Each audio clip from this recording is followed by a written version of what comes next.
안녕하십니까? 오늘은 창세기 6장 18절부터 19절 말씀 살펴보도록 하겠습니다. 먼저 9절을 읽어보도록 하죠. 너와는 내가 내 언약을 세우리니 혈육 있는 모든 생물을 너는 각기 암수 한 쌍씩 방주로 이끌어들여 너와 함께 생명을 보존케 하되. 자, 오늘 이 창세기 6장 18절부터 19절 말씀 중에서 이 언약에 대해서 살펴보도록 하겠습니다. 언약은 무슨 뜻입니까? 언약. 말로 하는 약속. 말로 하는 약속이죠. 약속이라고도 합니다. 말로 하는 약속. 자, 그런데 이 성경 66권에서의 하나님과 사람과의 이 언약, 약속은 자그마치 6,000년이 있습니다. 시간이. 6,000년이라고 하는 시간이 있습니다. 그 시간을 두고 미리 말씀으로 언약을 하신 것이기 때문에 이것을 다른 말로는 예언이라고도 합니다. 예언이라고도 합니다. 그래서 자, 언약, 약속, 예언 다 같은 뜻입니다. 언약, 약속, 예언 이건 다 같은 뜻이고, 또 말씀으로도 하셨지만 이것을 성경 66권이라고 하는 책에다가 기록까지 해주었기 때문에 이것은 계약입니다. 계약의 차원입니다. 계약의 차원. 증거자료가 성경 66권입니다. 이게 사람의 입으로 전해온 것이 아니라 성경 66권에 명확하게 하나님의 약속, 이 언약을 미리 말씀해 주신 이 예언의 말씀입니다. 계약의 차원입니다. 어떤 계약이냐는 것이죠. 중요한 것은 약속을 세운 이유가 있겠죠. 약속을 세우리니 했습니다. 하나님이 우리 사람과 약속을 세운 이유가 무엇일까요? 그 이유는 이것입니다. 생명을 보존케 하고자 하시는 것이 하나님이 우리 사람과 약속을 하신 이유입니다. 자, 항상 말씀드렸지만 생명이라고 하는 것이 지금 우리가 살고 있는 7, 80, 이 100세의 인생을 두고 하시는 말씀이 아닙니다. 하나님께 있는, 자, 여기다 공간이 부족해서 지우고 하겠습니다. 생명이라고 하니까 우리가 알고 있는 생명이라면 100세 인생만을 생각하죠. 100세의 생명. 하지만 여기서의 생명은 하나님의 시간입니다. 하나님의 시간이 그 기준입니다. 시간이 그 기준이 되는 것입니다. 하나님께 있는 그 생명의 시간은 무궁한 차원입니다. 무한한 생명이죠. 무한한 생명. 끝이 없는 거죠. 그래서 성경 여러 곳에 시편이나 요한 1서, 2서, 3서에 기록된 말씀을 보면 영생이라는 말로 표현을 하고 있죠. 영생. 자, 그것을 풀었으면 영원 무궁한 차원의 생명, 무한한 생명 이렇게 표현을 하는 겁니다. 자, 언약을 세우신 이유는 오직 이것입니다. 생명을 보존케 하기 위함입니다. 그렇다면 생명을 보존케 하기 위해서는 하나님과 사람과의 세운 언약을 우리 사람은 지켜야 할 의무가 있는 거죠. 의무와 사명이 있습니다. 자, 그렇다면 그 언약의 내용이 무엇입니까? 혈육 있는 모든 생물을 너는 각기 암수 한 쌍씩 방주로 이끌어들여 너와 함께 있으라는 겁니다. 방주로 들이라는 얘기죠. 우리가 지난 시간에 방주에 대해서는 다 살펴보았습니다. 이미 방주는 무엇이고 또 그 안에 들어있는 암수 한 쌍씩의 짐승들은 무엇인가? 우리가 다다음 시간에 정결한 짐승, 부정한 짐승에 대해서 살펴볼 때 짐승에 대해서는 그때 알아보기로 하고, 오늘은 이 언약. 자, 언약이라고 한다면 노아하고만 언약을 한 거 아닙니다. 창세기 3장에서는 누구와 언약을 했습니까? 처음에 아담과도 언약을 했습니다. 창세기 3장. 자, 3장 내용 읽어보시면 나옵니다. 창세기 3장에서는 아담과의 언약의 내용이 나옵니다. 언약의 내용이 무엇입니까? 동산에 있는 나무의 실과는 임의로 따먹되 선악을 알게 하는 나무의 열매는 따먹지 말라. 먹는 날에는 정령 죽으리라. 생명을 보존케 해야 되는데 정령 죽으리라고 하신 그 선악을 알게 하는 열매는 따먹으면 안 되죠. 그리고 이 창세기 나온 노아와의 하나님과의 약속, 그리고 창세기 17장에 가면은 아브라함과의 약속의 내용이 나옵니다. 아브라함과의 언약. 자, 하나님께서 아브라함하고 하신 언약의 내용은 무엇입니까? 할례입니다. 할례. 태어난 지 8일이 된 모든 남자는 할례를 행하라. 몸에. 그것이 언약의 내용입니다. 그리고 출애굽기 24장에 가면은 모세와의 언약의 내용이 나오죠. 모세와의 언약의 내용이 나옵니다. 그 내용이 무엇입니까? 여기 다 읽어보면 나옵니다. 하나님의 계명과 법을 지켜 행하라.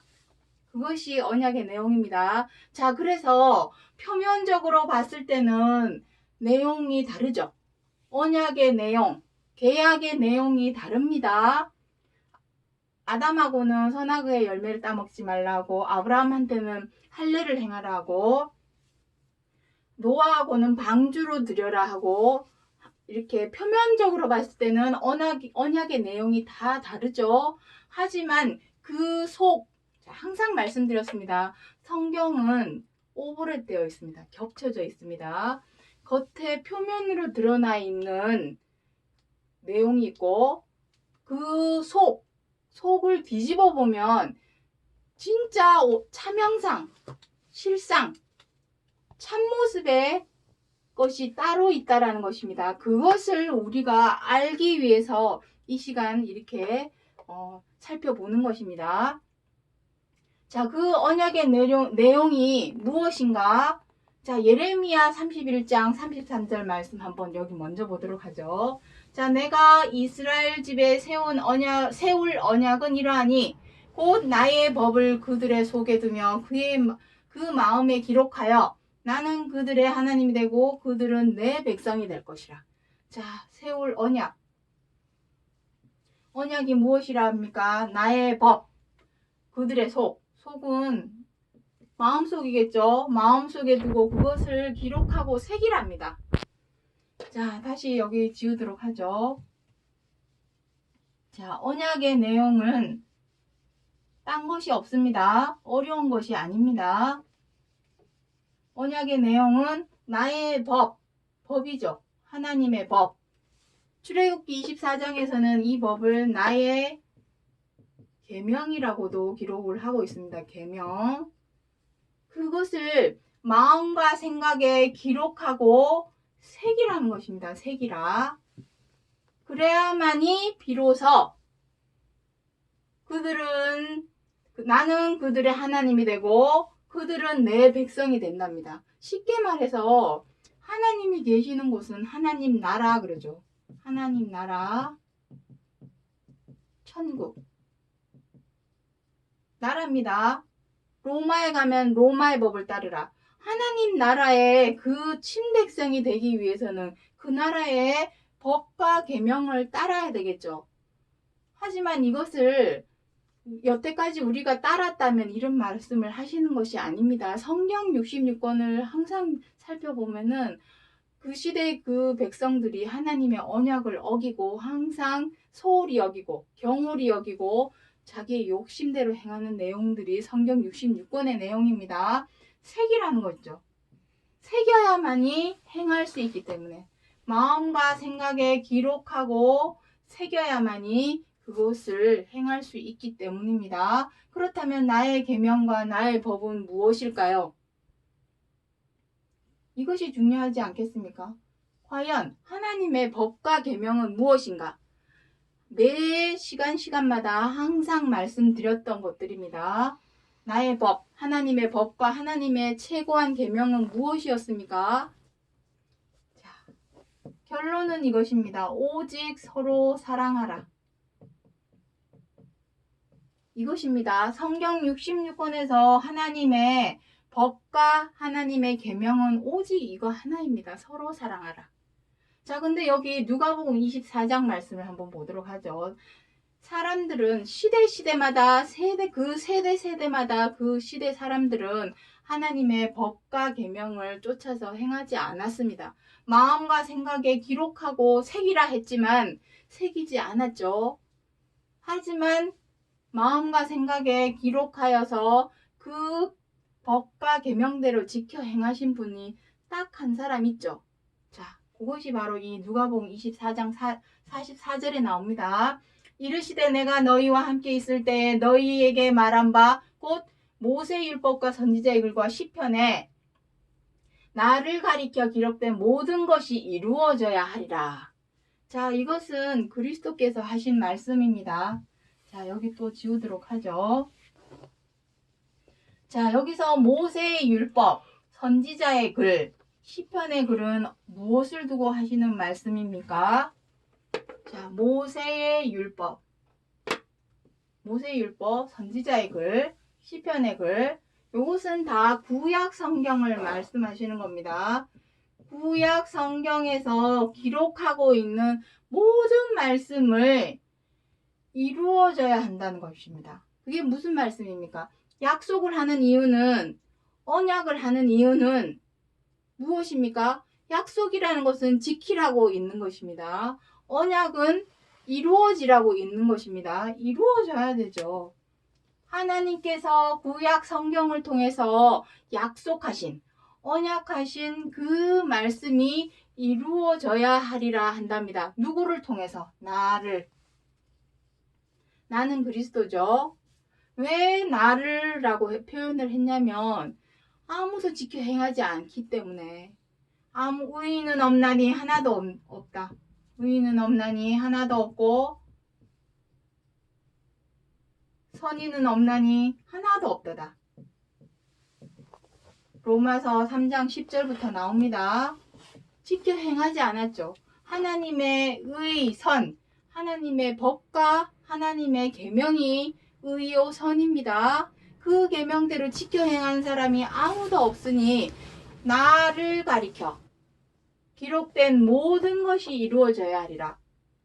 그리스도께서 하나님께서 언약하시고 약속하신 그 차명상, 표면이 아니라 이 표면적으로 드러나 있는 노아에게 하신 약속, 아브라함에게 하신 약속, 모세에게 하신 약속, 그러한 표면적인 약속의 내용이 아니라 그 속을 뒤집어 봤을 때 차명상, 온전한 하나님의 뜻하신 언약, 그 언약대로 그리스도께서 행하여서 이루어져야 한다는 것입니다. 그래서 그리스도께서는 그 나의 법과 나의 계명을, 하나님의 법과 계명을 무엇이라 했는지 자, 한번 보도록 하죠. 자, 로마서 12장 31절에 이거는 매 방송할 때마다 말씀드렸던 내용입니다. 자, 마가복음 12장 31절에 둘째는 이것이니 내 이웃을 내 몸과 같이 사랑하라 하신 것이라. 이에서 더 큰 계명이 없느니라. 뭐라 합니까? 내 이웃을 내 몸과 같이 사랑하라. 여기 둘째 했지만 첫째는 무엇입니까? 그 앞구절에 보면은 내 하나님을 내 몸과 정성과 뜻을 다하여서 내 하나님을 사랑하라. 그것이 첫째 계명입니다. 하지만 그 말씀 역시 요한일서 4장 20절에는 무엇이라고 기록하고 있냐면 보이는 내 형제를 사랑하지 못하면서 어찌 보이지 아니하는 하나님을 사랑한다 말할 수 있겠느냐. 결론적으로 첫째도 둘째도 서로 사랑하라는 뜻입니다. 이에서 더 큰 계명이 없다라는 것은 무엇입니까? 최고한 계명입니다. 최고한 계명. 자, 그 다음 로마서 13장 말씀 한번 보도록 하죠. 13장 8절로 10절에 남을 사랑하는 자는 율법을 다 이루었느니라. 다른 계명이 있을지라도 내 이웃을 내 자신과 같이 사랑하라 하신 그 말씀 가운데 다 들었느니라. 사랑은 이웃에게 악을 행치 아니하느니 사랑은 율법의 완성이니라. 자, 이렇게 되어 있죠. 여기도 마찬가지입니다. 결국은 모세의 율법 안에도 기록하고 있는 뜻은 아무리 다른 계명이 1000가지 만가지가 있다 할지라도 내 이웃을 내 몸과 같이 사랑하라 하신 그 말씀 가운데 다 들어있다 합니다. 결론적으로 서로 사랑하라 이 말씀입니다. 그것이 바로 모세가 하나님께 받아서 기록하신 모세 율법의 완성이랍니다. 완성. 율법의 완성. 최고한 계명도 율법의 완성도 결론적으로는 서로 사랑하라입니다. 최고한 계명. 아까 전에 여기 나의 법과 나의 계명. 이 법이 무엇입니까? 모세의 율법에 1000가지 만가지가 있다 할지라도 이 사랑하라 하신 이 말씀 하나에 다 들어있답니다. 그것이 진짜 법이랍니다. 이 법과 계명, 최고한 계명을 마음과 생각에 기록하고 새겨서 그대로 행해야만이 비로소 하나님의 백성이 친백성이 될 수 있다는 것입니다. 이것은 항상 말씀드렸습니다. 선택사항 아닙니다. 선택사항 아닙니다. 무슨 일이 있어도 무조건 지켜 행해야 되는 의무사항입니다. 의무사항입니다. 해도 되고 안 해도 되고 이게 아닙니다. 내가 좋아하고 마음에 들고 존경하고 이런 사람한테는 누구든지 다 사랑으로 합니다. 항상 너그럽게 대하고 온유함으로 대하고 관용으로 대하고 배려도 잘하고 양보도 잘하죠. 하지만 믿고 싫고 마음에 안 들고 못마땅하고 언짢게 하는 사람한테는 어떻게 합니까? 절대로 사랑으로 할 수 없죠. 그렇게 선택적으로 저 사람은 되고 이 사람은 안 되고 이게 아닙니다. 무조건 무슨 일이 있어도 사랑으로 행해야 되는 것이 하나님의 법과 계명입니다. 선택사항이 아니라 의무사항입니다. 이것은 마음과 생각에 새기셔야 합니다. 그렇게 해야만이 어떻게 한답니까? 생명을 보존케 한답니다. 그 뒷구절에도 보면은 생명을 보존케 하리라 라고 기록이 되어 있습니다. 언약을 지켜야만. 언약은 지키기 위함이죠. 또 이루기 위함입니다. 우리는 그 언약을 하나님한테 이루어 줘야 할 의무가 있고 하나님은 우리를 이루었으니 우리로 하나님의 친백성, 생명, 이게 바로 구원입니다. 생명을 보존케 하는 게 구원입니다. 우리에게 구원을 주시는 것이 하나님께서 언약을 우리와 지키는 것이죠. 우리는 이루어 드려야 되고 하나님은 그 언약을 지키셔야 되고 그러니 구원의 문제, 구원의 차원인데 이것을 해도 되고 안 해도 되고 이렇게 선택사항이 될 수가 없는 거죠. 무슨 일이 있어도 반드시 무조건 행해야 하는 의무사항이라는 것을 기억해 주시기 바랍니다. 자, 그래서 마지막으로 신명기 말씀 한번 보도록 하죠. 신명기 30장 11절 내가 오늘날 너에게 명한 이 명령은 내게 어려운 것도 아니요 먼 것도 아니라 14절에 오직 그 말씀이 너에게 심히 가까워서 내 입에 있으며 내 마음에 있은즉 내가 이를 행할 수 있느니라. 행할 수 있답니다. 이게 멀리 있는 것도 아니고 먼 곳에 있는 것도 아니고 오직 가까워서 너의 입에도 있고 마음에도 있는데 단지 우리의 체면과 자존심, 우리에게 있는 어떤 욕심, 그러한 것에 가로막혀서 하지 않았다는 거죠. 사랑으로 할 수 있음에도 하지 않았다는 것을 말씀하는 겁니다. 자, 18절에 너희가 망할 것이라. 여기서 왜 망하겠습니까? 지켜 행하지 않으면 망한다는 것입니다. 여기서 망한다는 것은 사망을 의미합니다. 요 뒷구절에 보면 나옵니다. 너희가 요단을 건너가서 얻을 땅에서 너희의 날이 장구치 못할 것이라. 지금 요단강은 언제 건넜습니까? 모세가 이스라엘 백성들을 출애굽시켜서 홍해를 건너 시내 광야를 거쳐서 가나안 땅으로 들어가는 노정이 있었죠. 가나안에 들어가기 위해서는 반드시 요단강을 건너야 하는데 건넜다 할지라도 너의 입과 마음에 하나님의 법과 계명을 새기지 못해서 그 서로 사랑하라 하신 계명대로 지켜 행하지 못한다면 너희는 망할 것이요 너의 날이 장구치 못한답니다. 너와 내 자손이 살기 위하여 생명을 택하라 그러죠. 생명을 택하는 것은 무엇입니까? 그 약속대로 지켜야만이 생명을 택하는 것이 되는 것입니다. 자, 그래서 정리를 하겠습니다. 창세기 6장 18절부터 19절의 말씀에 노아의 때는 방주에 들어가라고 했지만 우리 지난 시간에 방주에 대해서 방주에 대해서 다 살펴보았습니다. 자, 거기에 그 내용에 다 나오고 있습니다. 방주가 우리가 표면적으로 알고 있는 그 방주를 말씀하심이 아닙니다. 표면적인 방주, 그것은 너도 나도 하나님을 모르는 사람도 다 알고 있습니다. 왜냐? 표면적인 지식이니까. 하지만 우리가 지금 알고자 하는 것은 그 뒤집어서 속에 있는 방주의 참뜻, 참형상을 알고자 하는 것입니다. 경외함으로 방주를 예비하였다. 히브리서 11장에 기록하고 있습니다. 자, 그거는 앞서 방송을 살펴보시기 바라고, 자, 정리합니다.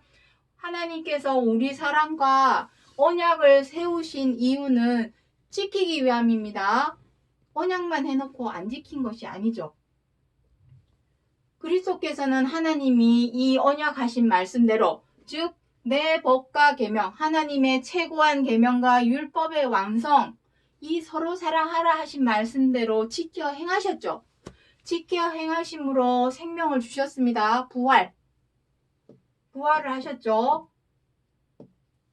그리스도께서 부활을 하셨습니다. 부활의 첫 열매가 되게 하시고 구원의 근원이 되게 하셨습니다.